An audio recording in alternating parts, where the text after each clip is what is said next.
there, I'm Andrea Garvey and welcome to the Creative Spark. Every week, I'm going to share a simple 10-minute practice to help you return to your sketchbook or your art journal and make space for creativity in your everyday life. I hope you enjoy them, and I'll see you in the studio. Okay, I used to think that drawing mandalas, these little guys right here, had to be perfect. I'm going to walk you through one that we'll do together.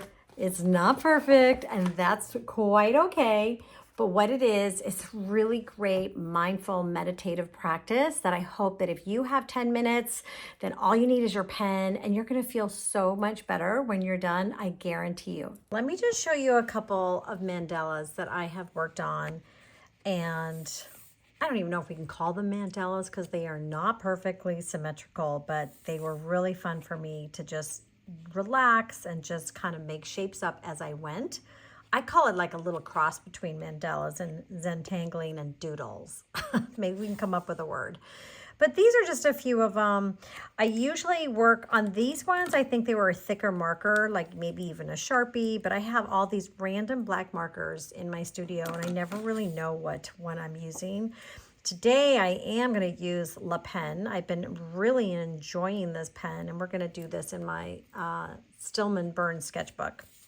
So that's just a couple I've done. I have them like all over the place, but I just thought we could try today and just have fun. And just remember, you know, this is not about trying to make something perfect. As long as you can think like that, then you're all good and golden. So how I get started is I usually just draw a circle. The circle doesn't have to be perfect either.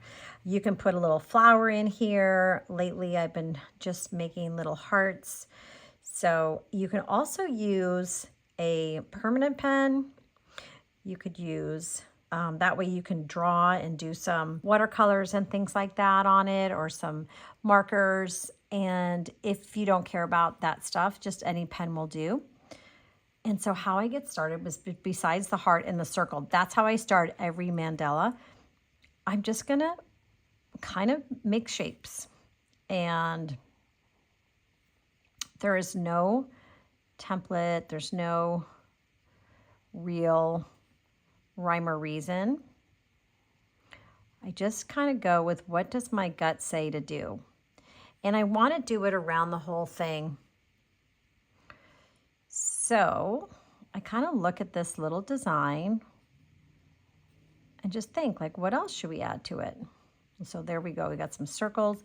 Well, sometimes I even go back in and look at what I'm making and then add some little details. So I'm going to go back in and make some smaller triangles.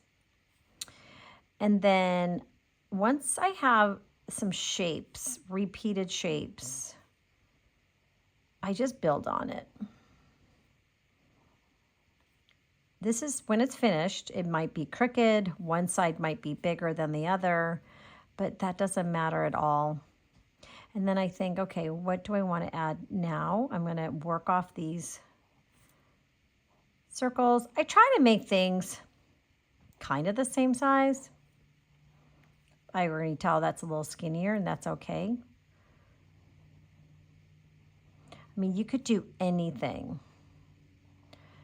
You could do some stripes, some dots.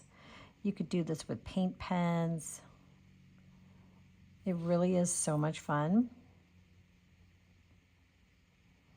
The only thing you need to think about is what you do on one of the 8 sides. You just do on all of them. If I was doing like a really small one, or on a scrap piece of paper, or even on a paper I wanted to art journal with, then you can do it on different types of papers, and you could turn your papers as you're going. I'm sort of drawing upside down in some of these places, but you could flip your paper around as you work on your circles. Okay, let me move that out of the way.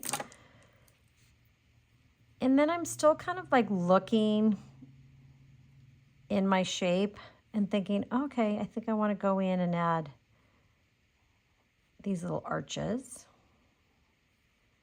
And I watch it develop. Maybe color those in black. And we're going to do this and build it up for about 10 minutes. But you can just imagine, you could spend so much time. We wouldn't be able to get to the whole sheet of paper, like all the way to the corners, but you could build it out that far. I'm gonna go this way. This might be something you do start to incorporate in the morning as like a little bit of a morning practice, a little ritual. I'm gonna make these little, I don't know, parachute ribbons. Another thing I love to do too is add some stripes, and then you can color those in like checkers. So first I'll put the stripes in. If your marker is not a permanent marker, just be careful of rubbing your hand across it because it could smear. Okay, so I'm gonna go, and what I like to do is use each new shape as the starting point for a way to add a little element. And then we could add little crosses or X's or any shape there. And now I'm thinking, okay, what else do I want to add in here? Okay, well, maybe a little line right here.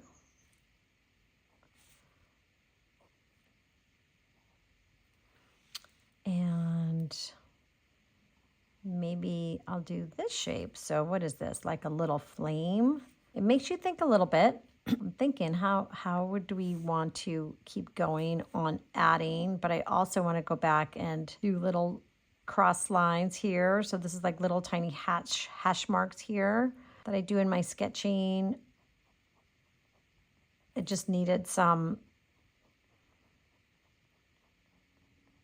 I think, a little bit of depth. So this helps. I'm loving this new marker. It's not new, but it's new to me. And I haven't used it before, except for the last few weeks. And I have been really, really enjoying it. Okay, so let's see. What else do I want to add on here? I've got a few more minutes, and I'm going to add these little shapes because they're over here, and I think I liked how that looked. You don't have to also come up with new shapes. You can do it like a lasagna where you're repeating, 5 shapes, and then you repeat them again as you get bigger and bigger. And as you work on your mandala, you are going to get bigger and bigger. So it will take more time to do the layers than it would obviously to do that very first heart. But you can see how you can grow it. So you just want to start in the center so you can grow outward. All right, so I'm going to go under. Let's see. Whoopsie, that's not going to work for that guy. My idea is not quite going to work. But that's okay. I'll do every other one. Good enough.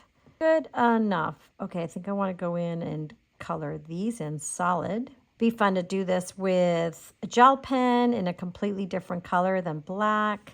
Really, sky is the limit on what you can do.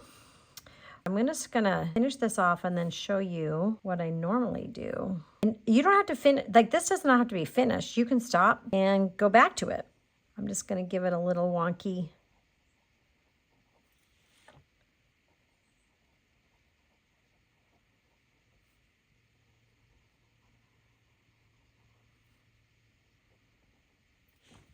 But what I love doing, I have one right here, is I have this pink Sharpie pen, and I'm going to color in my little heart because I love doing that with a little red marker or a little red or a little pink marker, or a little red marker, but something like that. So cute. But imagine if you had colored markers, you could just go to town. This is super fun to do with your kids, with your grandkids, with anybody. It's a great practice to just do on your own in the mornings with a cup of tea or coffee or something like that. So I encourage you to try one. I also have a free class that I will link up. That's like a fun little starter class too for my sketchbooks. You might like that. Just some sort of like really cool exercises in there like this. But hope you enjoy it, and I will see you next time. Bye-bye.